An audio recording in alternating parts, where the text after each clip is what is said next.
All right, so our presenters for today are Brett and Brooke, but at the moment, I would like to turn the floor over to Brooke. Take it away. Thanks, Ruth. Great to see everybody here. Thanks for joining us today.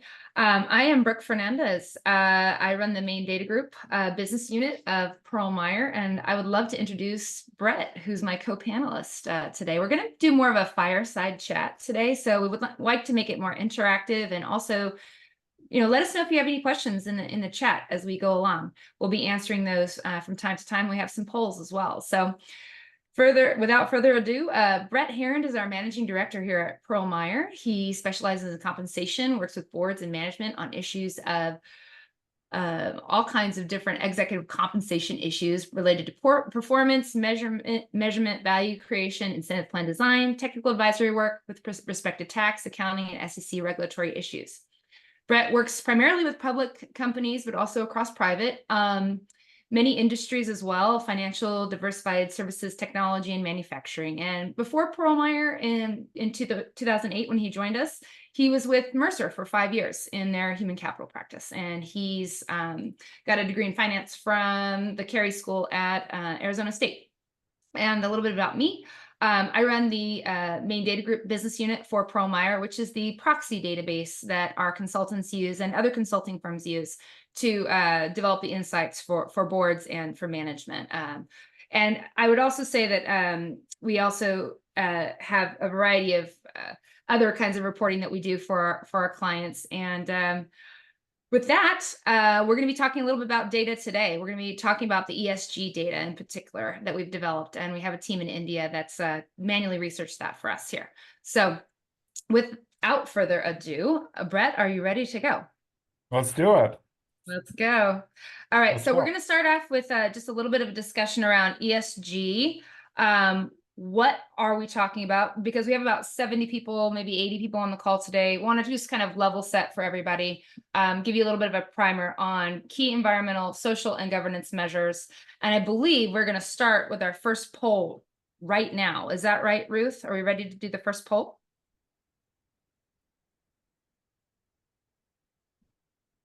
There we go. First poll question. Does your company track and externally report some element of its ESG impact? This could be either in the proxy, in the compensation. Can you guys just let us know kind of where you're at with your ESG impact measures, if you're actually disclosing them publicly in some format? You could even have a special ESG report potentially that you're doing separately from other SEC disclosures.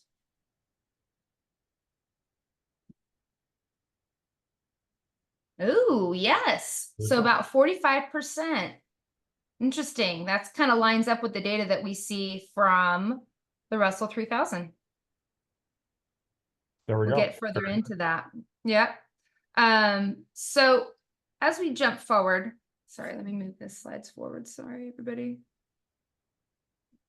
Okay. Uh-oh. I don't know why this is stuck. Sorry. Oh, there we go. Okay, great. So Brett, let's do a very quick primer for the folks on the call around what we're talking about when we say ESG. What do we really mean? Yeah, it's a good question. I think it's important to kind of level set on something as big and broad as ESG is. So obviously ESG, the acronym, environmental, social, and governance. So when you think about environmental, you can kind of take that environmental bucket and break it down into two kind of dimensions. One being a company's specific impact on the external environment, and then two, the environment's impact on the company from a climate change, from a water usage, from an energy usage, from a how waste is considered. So anything environmental related certainly falls into that ESG, into that E bucket of ESG. S, right? We're talking about culture. We're talking about diversity, equity, inclusivity, employee satisfaction, employee engagement, workforce stability metrics. and ultimately that G bucket, governance, process, compliance, risk oversight. So a little maybe doesn't necessarily lend itself um, to some of the more tangent features within environmental and social. Yeah. On the governance front too, Brett, just really quick, are we talking also about cybersecurity and other types of risk that falls into that governance bucket? Yeah, absolutely. I wrote down cyber ethics, right?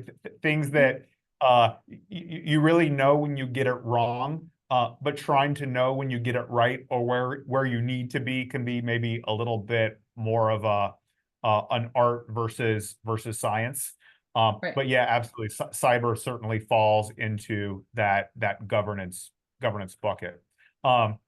You may notice that I didn't reference safety, didn't really reference customer satisfaction. I think there's an ongoing dialogue and debate over exactly how measures like safety, measures like satisfaction ought to be discussed. But we'll cover that as part of this session. But Brooke, thinking back to the results from the poll question that we saw just now, and thinking about how much attention this topic gets in general, what do you take away from those statistics and from the ongoing dialogue around ESG impact? I think it's important because what we're going to be talking about today is a little bit of what we're question about, is there a backlash, right? So we saw 45% of the folks on the call actually have a measure that they're either working with today in some format, some capability, right? So what I think is happening is we've seen like a huge ramp up in some of these more what we call modern incentive metrics, like in the sense of like, or modern kind of ESG metrics since 2019 and since really 2020, right? What we're talking about, like you were just saying, the DEIs of the world and things like that. Whereas there are some more classic measures that have always been in these plans, but what we're starting to see this kind of cresting of the curve, and we'll talk about that in the data. And you see it here, right? You see about 45%, and we're still hovering around 40% in the Russell 3000 of people using a measure in the proxy or disclosing it publicly with the SEC. So I think that lines up kind of well across what we're seeing here with the group that we have here on the call, but also across the Russell 3000.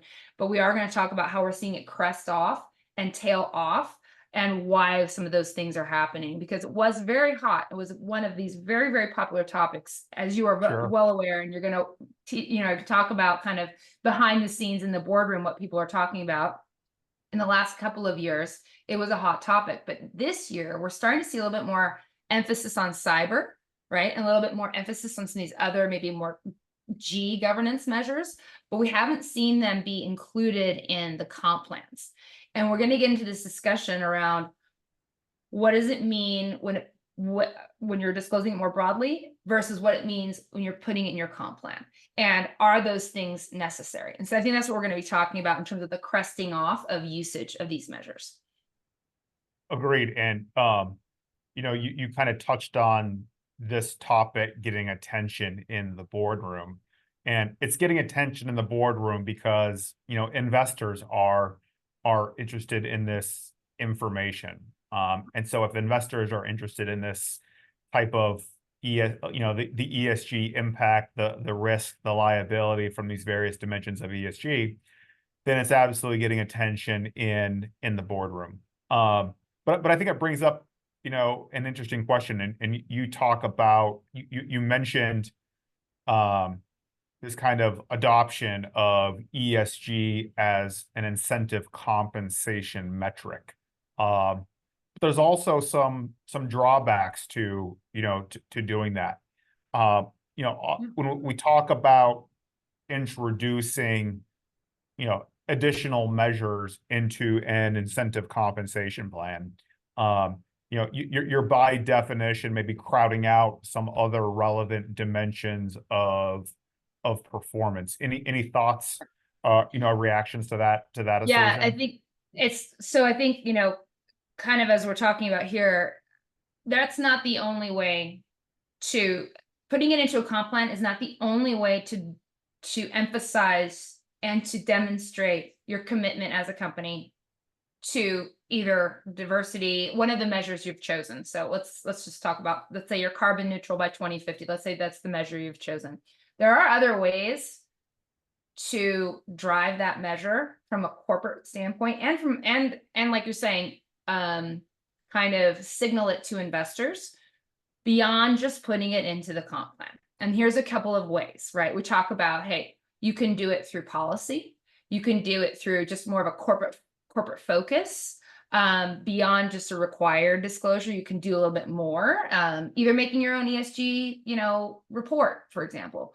You can put things into your HCM disclosure that are important to you, because that's another required disclosure that the SEC is requiring. It's principles based. So you can put what you want in there to signal to investors and to the broader community what's important to you.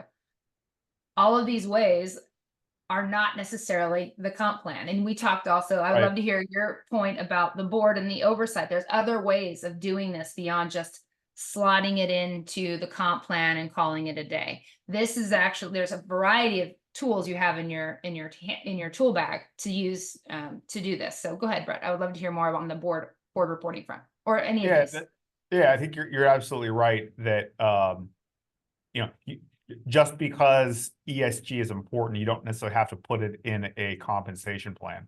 Lots of things are important for companies to track and to measure, but you can only do so much with your variable compensation plans. And there are lots of opportunities to communicate to the external kind of investment community that, yes, we're doing what we're supposed to be doing. Yes, we have the systems in place to track our impact, to understand our impact, to keep management focused on minimizing our impact on the external environment.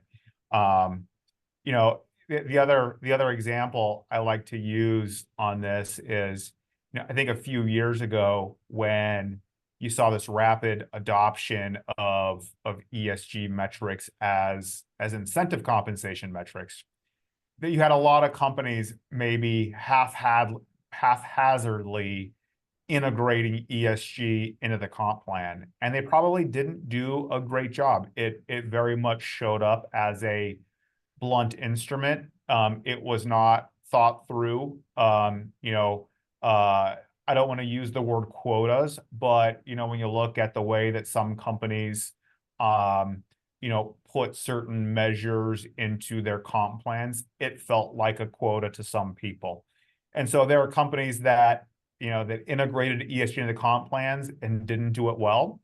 And on the other side of that coin, Brooke, you have companies that have never formally integrated ESG into their comp plan, but really do ESG well, right? They have a very robust, sustainability reporting framework. It's ingrained in all board decision making. The board gets regular updates on ESG impact, that board reporting and oversight bullet there on the page. So there are lots of ways for companies to keep their eye on the ball with respect to ESG impact. It doesn't have to be within, a variable compensation plan. And I think for a lot of companies, that's where the discussion starts. For those companies who don't currently have ESG or aren't currently tracking and reporting their ESG impact. The starting point is understanding what your ESG impact is. And you can't measure and incent for ESG if you don't understand and know the relevant ESG dimensions, right? That are really relevant and important for your particular company. So, right. That's a good kind of segue to this, kind of what we're talking about, the spectrum, right? Of what is required and doing the minimum that's required versus, like you're saying, integrating it into more holistically into the way you do business, into the way that you report things to the board, and even at the governance level, the way all decisions are made, right? So there's this pretty wide spectrum that we're talking about in terms of how you can approach measures. And just to zoom in very quickly on what's kind of the minimum requirement. So there's about 3 years ago, the SEC started requiring HCM disclosures. And as we've talked about, it's a principles-based disclosure, which means you can kind of put a couple of basic things in there, and it's really kind of free form in terms of how you want to report this out. And what we've seen, over time is when these disclosures are new, they are generally approached in kind of like, how do you do the minimum? And then you can kind of work your way up into doing more of the maximum. Or as Brett's saying, like you might want to make it a separate disclosure around, make it a separate reporting thing around, more something that's more important to you, or you can just continue to do the minimum. So we see a lot of what, not a lot of how, and we see a lot of stuff that's positive. We don't see very negative or very kind of even hard measures in these types of disclosures. So what we've seen though over time is an increase in, moving up the food chain or up the scale or the spectrum of people adding more things into this disclosure over time. But as we will see later on, even if you're putting something that's important to you in this disclosure, doesn't necessarily mean that you're going to be compensating it in your comp plan. So we'll see that kind of play out later on. Yeah. Do you have any comments on this? Yeah, a couple other thoughts for the group, and then we'll talk about some pending potential SEC actions related to HCM disclosures. I think this chart is really interesting, and you can certainly see the couple of dimensions that have garnered significantly more disclosure going from 21 through 23. You see the employee productivity cost and compensation increasing by about 13%. The hiring, promotion, succession, turnover up more than 21, up about 21 points, it looks like, in terms of disclosure prevalence. A couple of thoughts. One, you look at the other bucket there at 93% reporting prevalence. What that says to me is there's a lot of other things that that are very important to companies from a human capital management disclosure perspective. And that's what the current disclosure requirements are for publicly traded companies in their 10K. It's principles based, and every company's principles around human capital management strategy are very aligned with a particular company, with that particular company business strategy. Yes, there is certainly some commonality across companies in terms of what they report and in terms of what they track and what they manage to. But there are some things that are not common across industry, across companies, and so I think that's really important. The other thing is, as I mentioned, some pending rule changes from the SEC. So currently, the SEC is reviewing a proposed change to human capital management disclosure. And it's really focused on kind of transitioning from what's currently this principles-based disclosure requirement to something that's much more prescriptive. And there's a couple elements to those kind of those prescriptive elements of disclosure. One is kind of standardizing the reporting around employee demographics with respect to part-time employee workforces, full-time employee workforces, as well as seasonality in kind of the workforce as well. The next element of that of this potential required disclosure is around employee turnover or other kind of workforce stability metrics.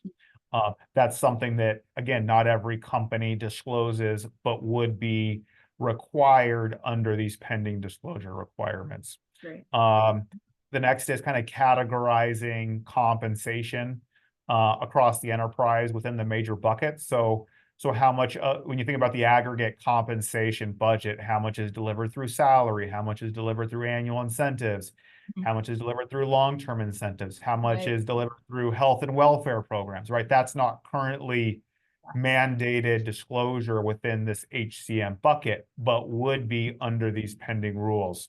Yeah. The last element of that required disclosure would be, it's a little wordy, but what the pending rule is, demographic data to help investors understand efforts to access and develop talent, and to allow investors to evaluate the efficiency of those efforts. So it's really about, understanding a company's talent attraction and retention strategy with some data to allow investors to, assess the company's, the results of that business strategy.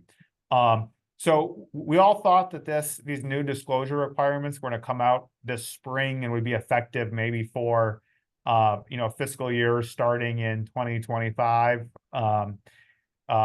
We could still get these new rules here this year still.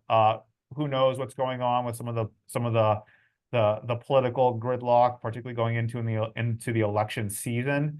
But this is coming. It's just a question of when. And so, we're already talking to clients about what this looks like. The other element of these potential new rules, kind of moving away from the quantitative and moving to the qualitative, and really focuses on disclosure around labor and staff and how that kind of fits within the overall business strategy. And then some disclosure around how companies theoretically allocate labor costs between growth and investment and current business operations. And I don't think companies think about their labor costs, in those buckets, but they would have to report something under these pending rules. So I think there's a lot up in the air still in terms of, what that may look like. But it does, it would ultimately make some of this data really comparable across companies, across industries, if we move to this more, rules-based disclosure requirements. Yeah, more quantitative. Yeah. Very much quantitative. Very much quantitative. And the SEC has certainly signaled its appetite, its openness to adopting this rule. And like I said, we thought it was going to come out here in the past month or two. We didn't see anything, but that doesn't mean it's not coming down the pipeline here. Yeah, good. That's good for the audience to be aware of, that these things are happening there in the background, but they can be dropped at any time. Yeah.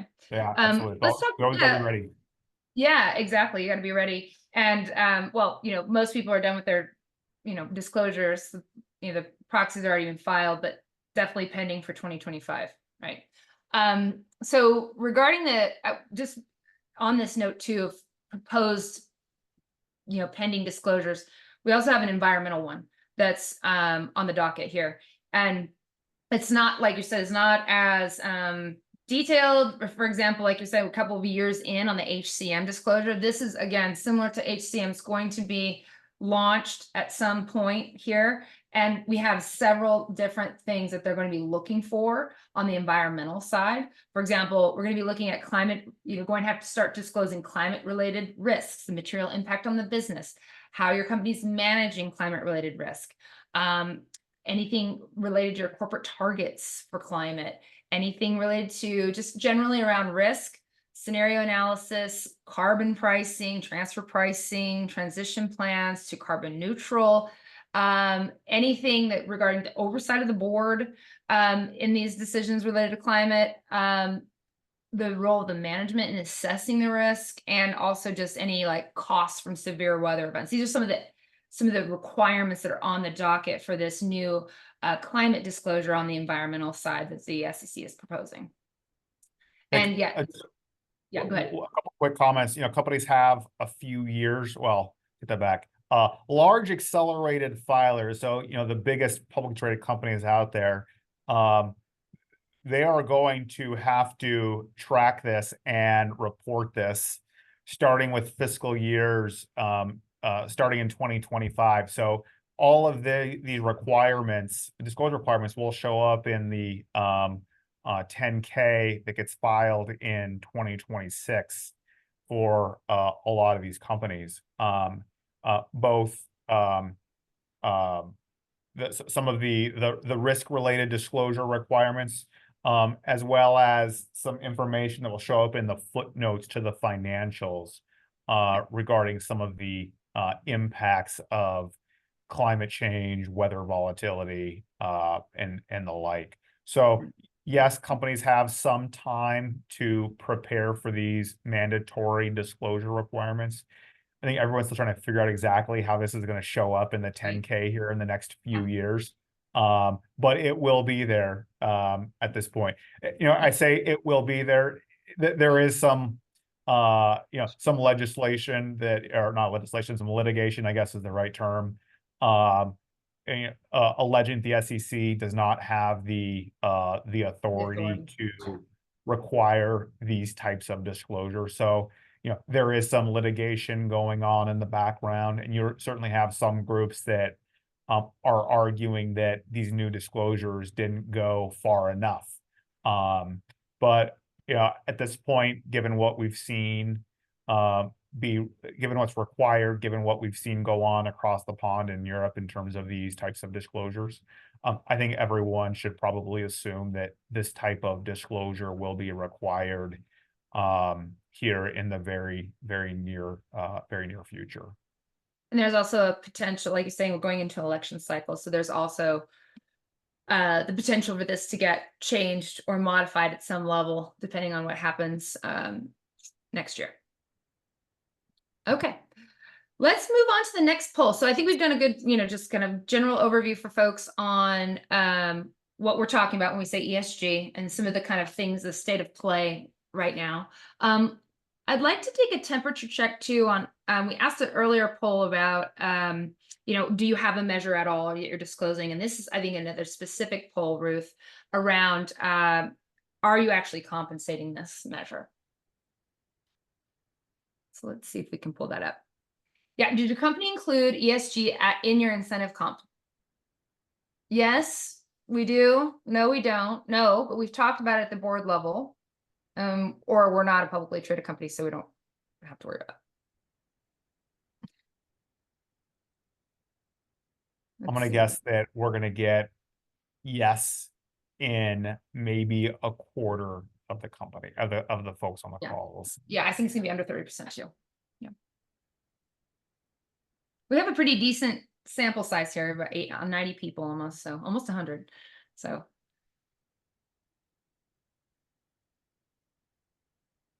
What have we got? Yeah. Oh, much smaller. Yeah. So, okay. What does this signal to you? And I think we're going to get to some data that would probably, and I don't want to steal the thunder from our content, Brooke, but right. I will say, when we think about the types of companies where we find ESG in comp plans, there are some generalities that we can use, and maybe we can just flip to the next slide sure. And start talking and with some more practicality here. Yep. Right. So this is good. So like you're saying, it's really, so it might be just indicative of like the size of companies we have here with us today in terms of like, hey, maybe they're from smaller filers. But for example, when we talk about ESG, right? Or you're just saying, Brett, typically this ESG concept is grabbing headlines because people mostly look at the S&P 500 because it's a smaller data set to analyze. And yes, 70%, almost 70% of the S&P 500 has a measure and they're compensating it, right? So, but what does that mean for everyone else? What does it really mean? What's it all mean? Yeah, well, and it's probably, but before we talk about kind of the Russell 3000 on the next page, it's probably worth a discussion as to how ESG shows up in executive compensation. Because there's lots of flavors for how companies actually do that in practical terms. I'm thinking kind of if you think about a continuum with kind of three areas, we have a far left, we have a kind of a center, then we have a kind of the other end, the right side.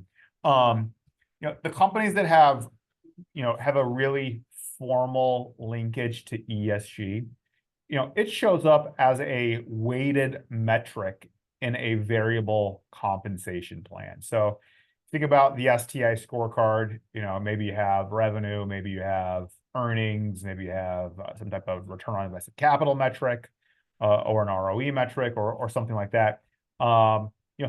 Those metrics may drive 90% of someone's annual incentive plan payout. That last 10% could be tied to carbon emissions, could be tied to employee engagement results, could be tied to gender diversity in the scene in kind of management level and above. So there's really a very formal linkage across the variable comp plans to something ESG related.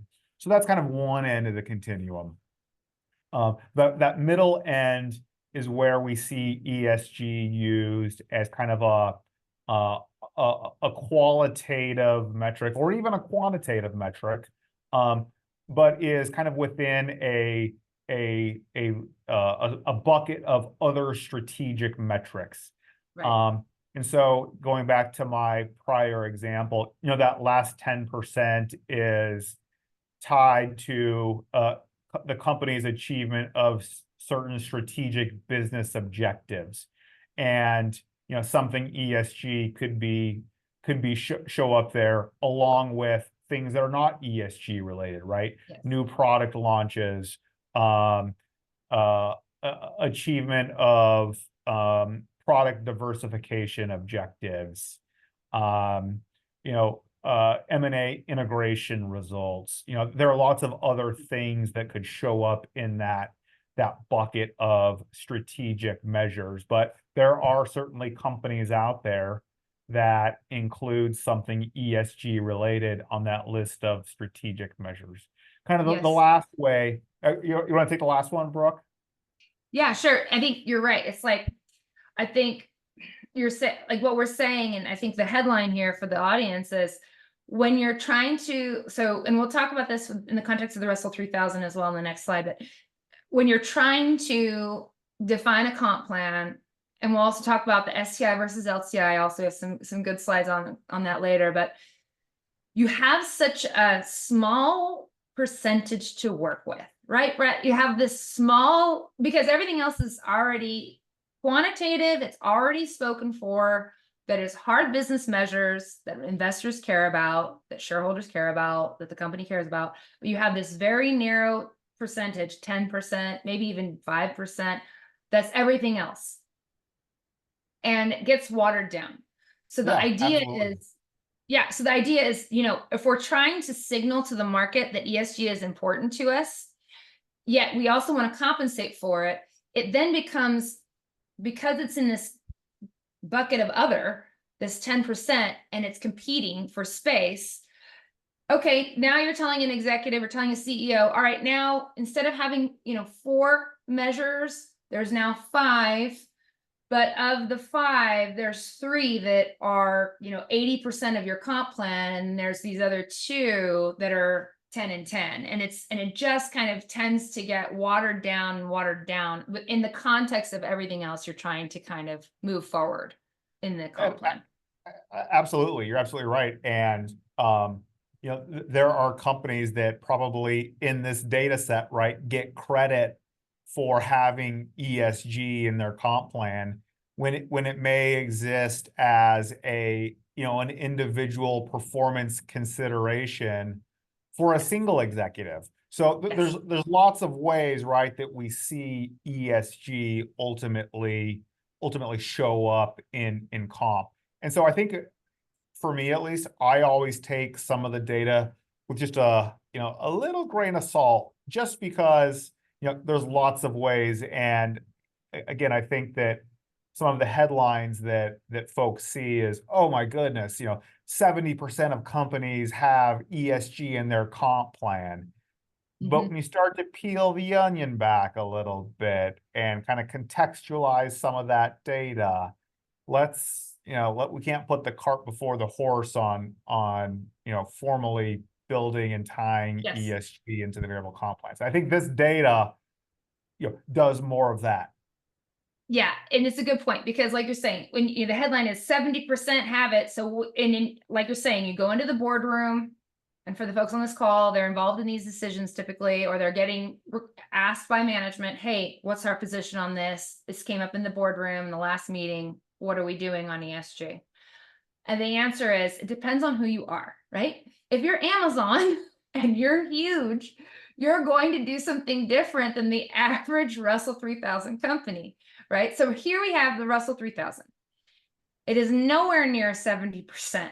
It is barely 40%. It's like 39.5. So we're talking about size, business industry, context. All of this matters when we're talking about what are we doing with the comp plan, and also like how are we handling an ESG measure that's important to us. So I think what I love about this is that the S&P 500 are incredibly large companies, and they have different their community is more broad than the average Russell 3000 company. So when you're saying to the average Russell 3000 company, you're actually 60% of you do not have a measure and are maybe talking about it, but maybe haven't needed to put it in place yet, or it's being managed in other ways, like we talked about earlier. Maybe you're just going to file an ESG report, a sustainability report, or maybe you're going to include it in some of your other cultural and more like the board level and the governance decisions. Maybe it's like you're saying, how are we integrating this and how are we making this part of our business versus are we putting it in the comp plan? And when you're a smaller Russell 3000 company or your average Joe company, you don't need to be reactive to what the S&P 500 is doing. I think that's a good point. And just maybe to put on the investor hat for a second, I don't think investors look at the current landscape and say every company has to have an ESG metric in their comp plan. I don't think that's what investors are saying. What investors want is to know that companies understand what their risk is, where the exposure is, where the liability is, what strategies are in place to manage their impact, and what the oversight framework, the governance oversight framework looks like from the board's perspective. I think that is ultimately what investors want to hear from companies about, in terms of ESG. Right. And so, certainly the S&P 500 companies out there, have moved very quickly to adopt ESG in their comp plan. But that's not the case with the Russell 3000. I think there are some similarities to what we saw, Brooke, with relative TSR. And you go back Okay. Yeah, good point. 10, 12 years ago, and you saw this rabid adoption of relative TSR as a weighted metric in the LTI plan. And that practice got a lot of traction with the S&P 500 companies. But over time, prevalence has come down. We've seen companies kind of reposition relative TSR. The smaller companies kind of caught up a little bit, but we kind of reached this point of, what I call market saturation, right? And we don't really think that we're going to see any major shifts in relative TSR anymore. I think the question, right, that we're going to get to maybe in the next section is whether ESG within incentive compensation is going to reach a similar kind of point of stasis. Saturation point. Yeah, it's a good way of thinking about it. Saturation point. It's a good parallel, like you said. Relative TSR was like all the rage, right? Everyone jumped in, jumped into the pool, and then it kind of tapered off as people started to kind of understand the measure better, understand how it impacted their business better, and then maybe they backed off of it. Yeah. So I think what's important, what I like about this next kind of moving on in terms of like, when we talk about ESG, there's really like two kinds of measures. There's either a qualitative measure or a quantitative measure. And we talked a little bit about this already. And it's very clear that ESG measures are virtually, significantly qualitative. They're very difficult to measure quantitatively. And I find that, well, just in the data we're seeing, there's a reason for that. It's a practical application. It's very hard to do a hard quantitative measure that's similar to revenue or that's similar to ROI or ROIC for an ESG measure, because they're self-measured, they're self-policed. There's not a lot of benchmarks out there to compare yourself to. These tend to land in the qualitative bucket just because it's a practical way of approaching it. Yeah. And then let's talk about, Brett, what do you think about the signaling? Is this a signaling exercise that we get into simply because they are so hard to measure? Yeah, it's you know, is there some virtue signaling kind of going on with including ESG? You know, are you doing it because it's the cliche thing to do? Right. I think those are valid questions. Or is there something really kind of valued here in terms of what it communicates and what it conveys? You know, it's hard to say that, you know, when a metric occupies, you know, a very limited portion of the overall incentive scorecard, that it has really any impact on you know, overall decision making or kind of overall compensation. That maybe this is nothing more than a signaling exercise, but it's signaling, I think, something that's very important though, right? That, you know, that yes, these types of measures are important. Yes, we're tracking them. Yes, we understand what, you know, what the risk looks like of not, you know, understanding our impact. And so I think the answer is yes, it's a signal exercise, but yes, for companies that are doing it, it's because it has real meaning, it has real value, it has real cultural, you know, import. Yes. So I mean, that's the way that Yeah. I kind of look at that question. Right. And I think, you know, well, yeah, this also is related to this qualitative versus quantitative piece. It's like, well, okay, if we are doing a measure because it's important to us, like you said, we're signaling it because it's important to us, something we want to do, but we have a hard time measuring it. So we're going to make a qualitative approach here. But also, because it's qualitative now, we kind of are not required, but the best, most practical application is to put it into a short-term measure, not a long-term measure. So what you see here is the vast majority of people using measures are using it in their STI plan. Vast majority, I mean, it's like 90, almost 98%.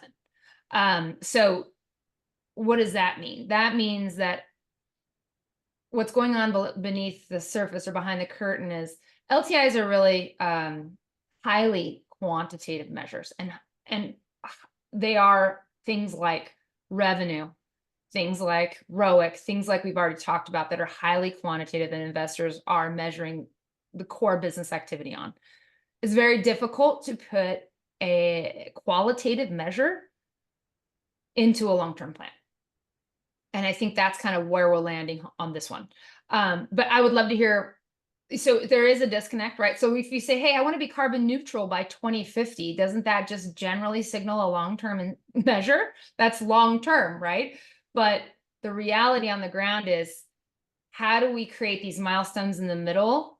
And how do we put them into a comp plan that's practical and a good approach, recognizing that these are qualitative? I think that's kind of where the tension lies. But Brett, I would love to hear more what you think about that. Yeah. You know, if you took this pie chart here and added an industry overlay, I think you'd find, to what you just kind of alluded to, is that certain metrics better lend themselves to LTI measures, because something like greenhouse gas emissions, you know, is not a short-term metric. It is a long-term metric. And the companies that, you know, where carbon emissions metrics are where that issue is most acute is in the energy sector. And so if you put kind of an industry overlay on this chart, you would see a lot of that LTI slice of the pie being occupied by energy companies that have formally included something around carbon emissions in their LTI plan. Companies in general, I think, have a very high bar before they think about kind of carving into their LTI scorecard. And so naturally, I think companies start with, okay, this, whatever dimension of ESG, other than something environmental related, seems like it best fits within the STI plan. And so I think that's kind of what you get in that data that Brooke was just showing.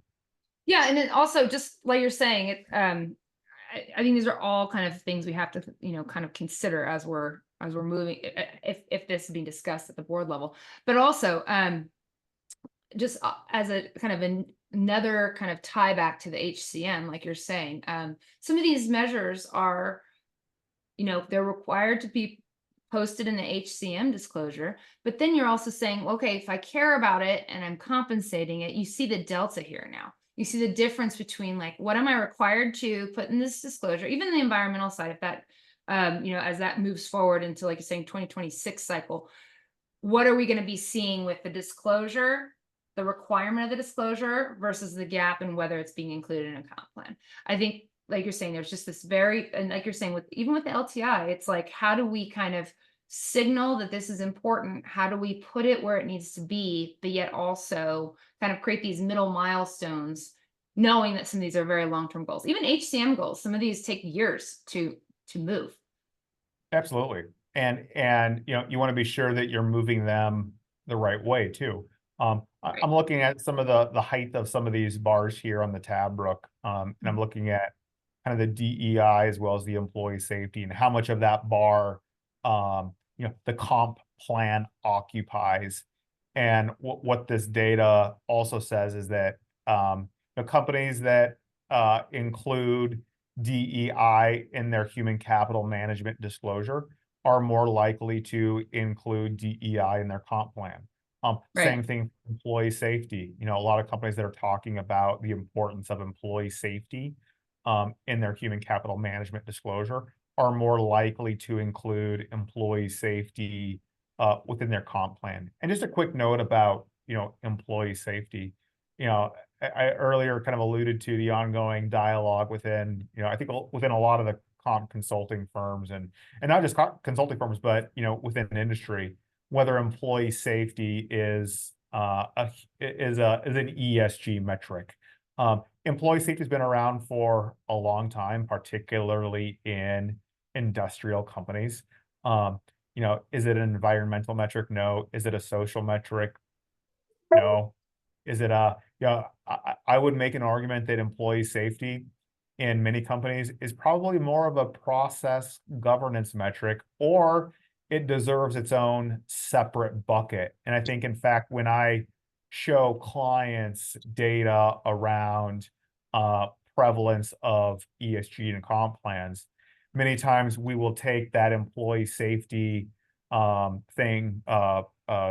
measure and kind of pull it out from ESG and talk about it separately, because I do think for a lot of industrial companies, they don't think about employee safety as ESG. They think about it as, real is business strategy. It's how we do business, and it's important, and we're going to talk about it in its own context, not as an ESG measure. Right.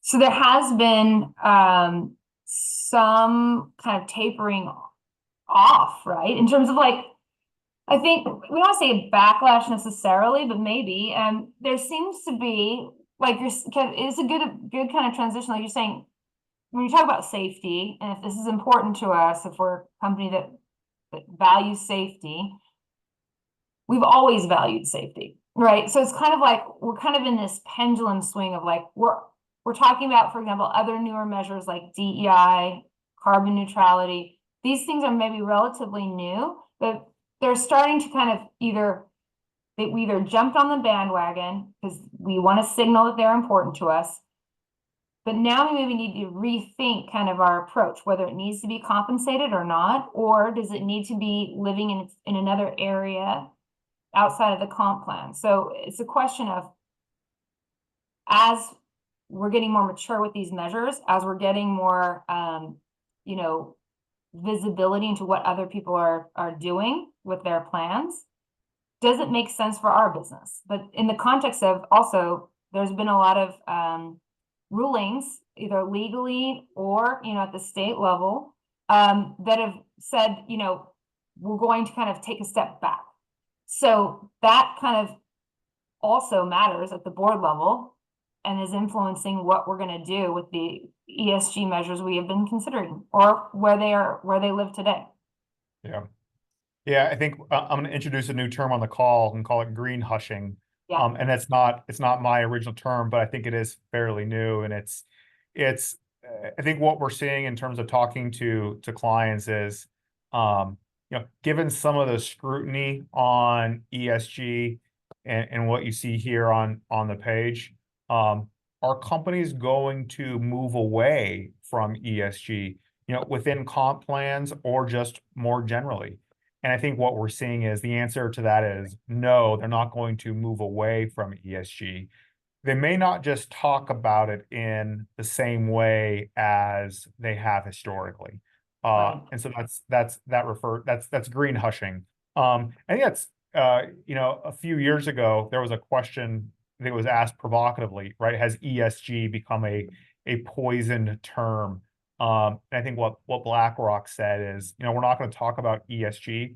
We're going to talk about conscientious capitalism, because the idea of ESG is such has been poisoned, and there are still dimensions of ESG that are very important and very relevant, and we want to have real good discussion and real good dialogue around those dimensions. But we don't, you know, there's no value in calling it ESG because it's such a generic, overused term that now is, you know, can garner some very, very strong opinions. If you're tired of hearing about ESG, you know, just wait until this election cycle gets really up and running in everyone's faces. So yeah, and yeah, just talking about the tapering off too, we mentioned earlier, that's kind of what we're looking at here too.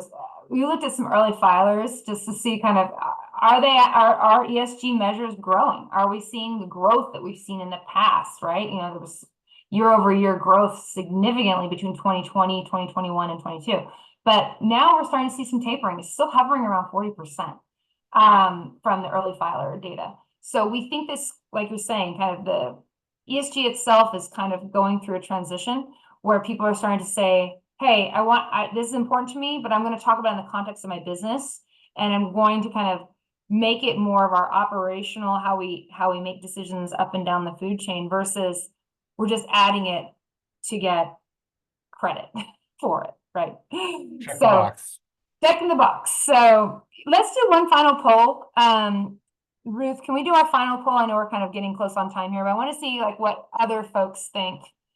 If we think it's going to continue to grow, like, are we just in this moment where we've had some negative reactions politically, or is this here to stay, or is it here to stay and it's going to be integrated in contextually into the way you do business? So what percentage of the Russell 3000 will have an ESG measure in their comp plan in 5 years? What does the audience think?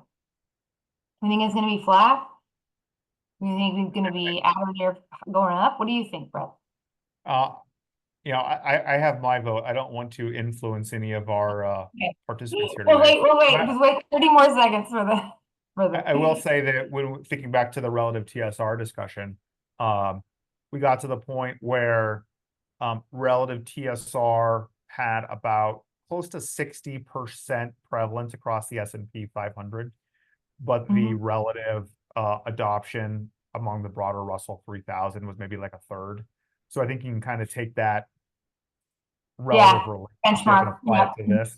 And I think you end up kind of somewhere in between flat with today and about 50% prevalence. So I think our participant group seems to be very well informed, because I think that that's where we'll end up. You know, you had nearly 70% of our participants, right, equally balanced nearly between that flat with today and at or near 50. I kind of think we'll end up about the same area.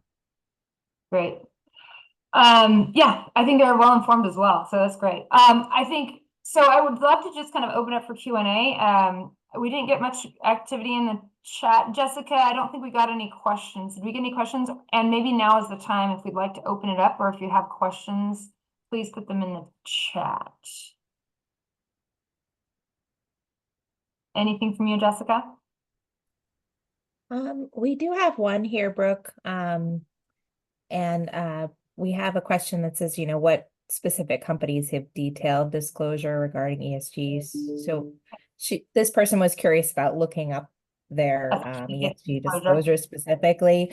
But maybe, I know, Brett, you talked quite a bit about the energy industry, and this is something that they've really had to make sure to include. So maybe you could speak to that a bit. Yeah, I think if you look at a proxy statement for any of the big energy companies, I think you can easily find companies discussing how ESG is showing up in comp plans. I would say at this point, most, if not all, of the energy companies have something related to carbon emissions or energy, transitioning their energy usage to something that's more kind of sustainable. So I think you can go to any proxy statement for the energy companies and find something.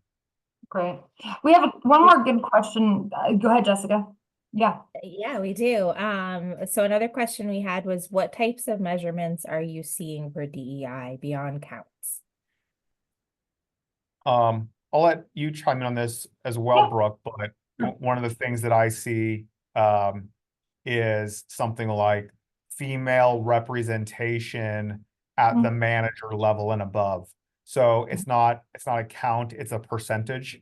You see similar measures like that, these percentage measures for things like gender representation, racial and ethnic diversity percentage, and getting to certain levels, whether it's management levels, non-management levels, hiring pools. I think you see lots of different measurements, but yes, there is some element of counting, not always counting, but I think a lot of them, because companies are trying to move the ball down the field in terms of a more diversity across the company, that it ends up being counts or percentage increases. But I think it also makes it's a double-edged sword, because not every company out there is growing in terms of employee bases. And so trying to kind of contextualize that within this, how do we make improvements on gender or racial and ethnic diversity can be tough when you're not growing the employee base. So it's really important to again kind of contextualize that ESG question or this ESG measurement in terms of specific companies, facts, and circumstances. Yeah, like you said, it becomes more about retention and development approaches and things like that don't really lend themselves to counts. They're more either percentage based or just like more philosophically approach based. So we have one more question here too, Brett, around, so Diane Ald asked us, do you find ESG disclosures differing significantly by country, geographical region? We did talk a little bit about this, Brett, just around kind of like, okay, if you operate, India's, maybe you're a multinational and you're, in Europe, you're in Latin America, there are different standards and different requirement disclosures, disclosures for different countries, different, economic zones. So, for example, you made a good point too, Brett, when we were talking about it, around Europe often has a higher standard to abide by, and other foreign countries sometimes too. So I'd love to hear more about, kind of when you have a multinational or when you have foreign disclosure requirements, are those the ones that carry the day? Do we have to take everything into account? Like, how is it kind of, when I think about like GDPR, for example, this is something else, but like, for example, with like spam rules and things like that, it was actually Europe that kind of carried the day, you know, in terms of like forcing that into the environment. Is that what we see with this ESG as well? Yeah, absolutely, right? You know, thinking about back to Say on Pay. Say on Pay was something we imported from the UK. I think a lot of executive comp practices, a lot of compliance, a lot of these types of disclosures start in Europe. And so the disclosure model that's in Europe is significantly kind of more advanced than what we see here in the US. You know, our task force climate disclosure requirements modeled after what came out of Europe. You know, a lot of the disclosures in Europe you find are very specific to to environmental impact or social impact in terms of what's going on in that particular company, excuse me, in that particular country.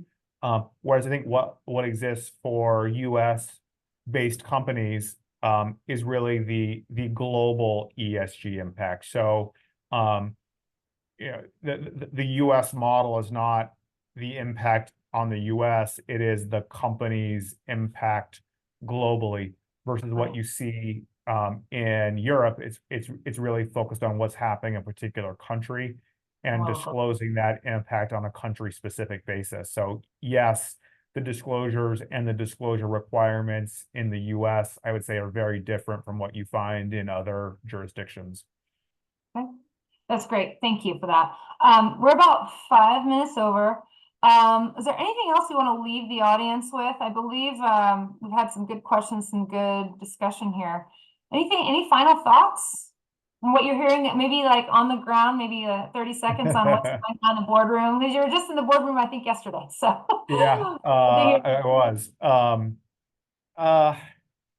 You know, this has been a moving target for a number of years. You know, there was a period of time where you couldn't go into a boardroom where you weren't having an ESG discussion. I think, you know, that's tapered off for a bit through the good work of lots of my colleagues, through lots of, you know, really robust board discussion about how we should think about ESG. Companies have been working really hard to kind of understand their own impact, understand their own risk, exposure, liabilities for the past few years. So I think we've kind of reached this point where everyone knows what they're doing on ESG. A lot of companies have made a decision that, you know, and have had the internal debate over whether they should formally integrate something ESG related into their compensation plan. So we're not getting as much movement in the data somewhere around there, Brooke. I think we've kind of settled into this point where we will see changes in mandated disclosures, but I don't think we'll necessarily see a whole lot of change going forward in terms of that prevalence of companies formally linking compensation to ESG. But we shall see, I suppose. But I think we're in a good. Yeah, like you said, it's tapering off. So yeah, good. Great. Thank you everybody for joining us today. Ruth, we're back for you. You're taking over now. Thank you. Thanks, everyone. Appreciate your time. Thanks, Brett. Thank you so much, Brett. Thank you so much, Brooke, for sharing your knowledge and your time with us. All right, so this webinar will be available for playback for up to 90 days. You simply got to log into the worldatwork.org and access your profile. Please allow 24 hours for the playback to appear. A reminder that we are going to email a short survey at the end of the event. We highly appreciate your feedback.